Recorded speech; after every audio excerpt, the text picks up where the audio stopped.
khususnya di sekolah kita. Siap? Siap. Ya baiklah, saya pimpin ya di sini. Saya pimpin. Salam sekolah penggerak dan 2 SMP 1 Mentaya Hulu. Bergerak, bergerak, menggerakkan. Semangat ya Bapak Ibu ya. Mari. Baiklah.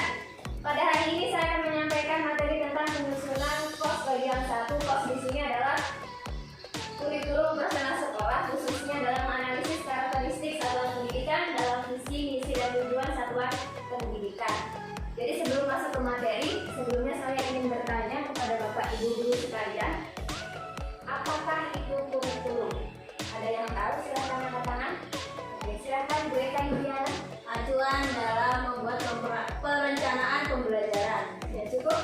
Cukup. Ada yang lain? Sudah. Oke, tepuk tangan untuk kita semua. Adalah tadi jawaban Ibu Eka. Jadi kurikulum itu adalah acuan pembelajaran. Jadi di sini akan saya tampilkan slide-nya. Nah di sini sudah tertera apa sih kurikulum itu. Jadi sesuai dengan undang-undang yang ada, kurikulum itu sebagai seperangkat rencana dan pengaturan mengenai tujuan, isi dan bahan pelajaran serta cara yang digunakan sebagai pedoman penyelenggaraan kegiatan belajar mengajar. Ada pertanyaan?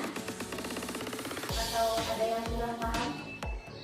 Nah, di sini pemerintah pusat menetapkan kerangka dasarnya sebagai acuan untuk membentuk kurikulum operasional satuan pendidikan yang nantinya akan disusun. Begitu. Lanjut. Selanjutnya di sini ada pertanyaan yang kedua, Bapak Ibu. Apakah perubahan kurikulum diperlukan, baik itu dikembangkan, diperbaharui ataupun dievaluasi? Silakan. Oke, Bu Tati silakan. Perlu, karena mengikuti perkembangan kita. Hanya itu saja? Ya. Oke, tepuk tangan untuk kita semua. Sangat bagus sekali ya jawaban Bu Eka dengan Bu Tati tadi. Nah, di sini akan saya tampilkan slide-nya. Jadi di sini ada 3 poin. Perubahan kurikulum itu perlu. Yang pertama di sini kenapa harus dikembangkan dan diperbaharui? Karena di sini pendidikan sebagai kunci utama dalam turunan zaman. Begitu. Jadi harus mengikuti perkembangan zaman yang ada khususnya dalam bidang iptek. Nah, yang kedua di sini evaluasi. Kenapa harus dievaluasi? Karena di sini sebagai bahan untuk mengetahui perkembangan lingkungan sekolah. Bagaimana sih yang nantinya akan dijalankan di sekolah khususnya. Kemudian yang ketiga, perubahan kurikulum diperlukan. Jadi supaya siswa-siswi kita atau peserta didik itu mampu bersaing di zaman atau yang akan datang seperti itu. Sudah jelas? Oke, lanjut. Saya lanjutkan. Nah, di sini ada beberapa prinsip dalam pengembangan KOS. Yang pertama berpusat pada peserta didik, selaras dengan program sekolah penggerak dengan kurikulum merdeka. Kemudian yang kedua kontekstual. Dan di sini khususnya sesuai dengan karakteristik program pendidikan yang ada di satuan pendidikan. Yang ketiga di sini esensial. Nah, di sini harus lugas, ringkas dan jelas. Yang keempat ada akuntabel. Nah, di sini bisa dipertanggungjawabkan. Siapa sih yang terlibat dalam penyusunan kurikulum tersebut? Yang pertama yang jelas ada kepala sekolah. Yang kedua dewan guru. Yang ketiga di sini komite sekolah. Yang terakhir siswa. Jadi keempat pemangku kepentingan ini harus ada dalam penyusunan kurikulum yang akan dibentuk nantinya atau yang dipakai.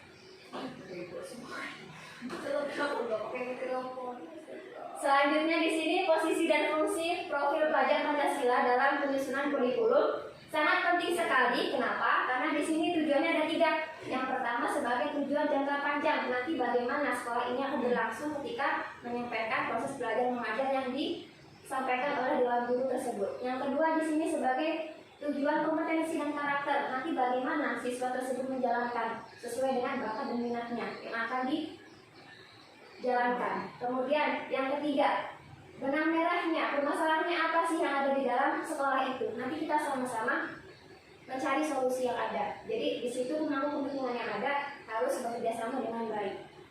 Begitu. Yang terakhir di sini, pelajar Indonesia di sini mengacu pada profil pelajar Pancasila, tentunya sebagai pelajar yang belajar sepanjang hayat, tentunya yang berkompeten, berkarakter, berperilaku sesuai nilai-nilai Pancasila.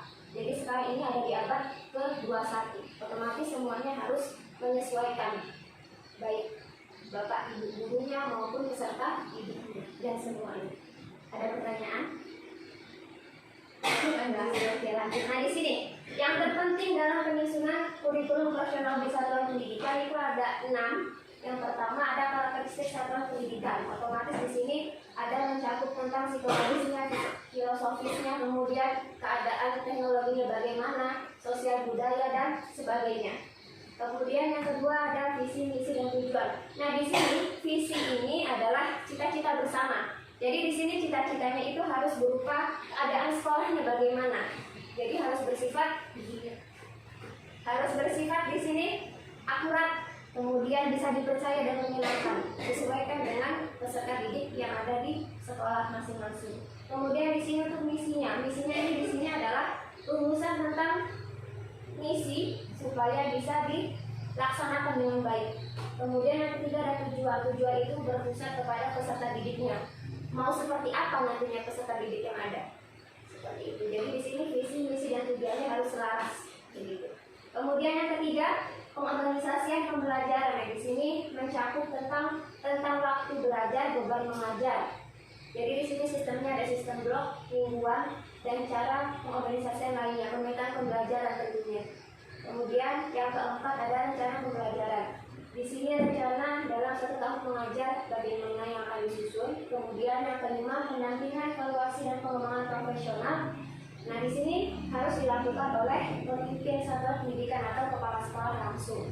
Kemudian yang terakhir yaitu lampiran. Lampiran di sini berisi tentang rencana pembelajaran yang mencakup tentang tema-tema apa sih nantinya yang akan diambil, yang akan dijalankan untuk mewujudkan profil pelajar Pancasila yang tentunya menjalankan proyek sesuai dengan tema-tema yang ada di satuan pendidikan khususnya SMP. Seperti itu. Ada pertanyaan?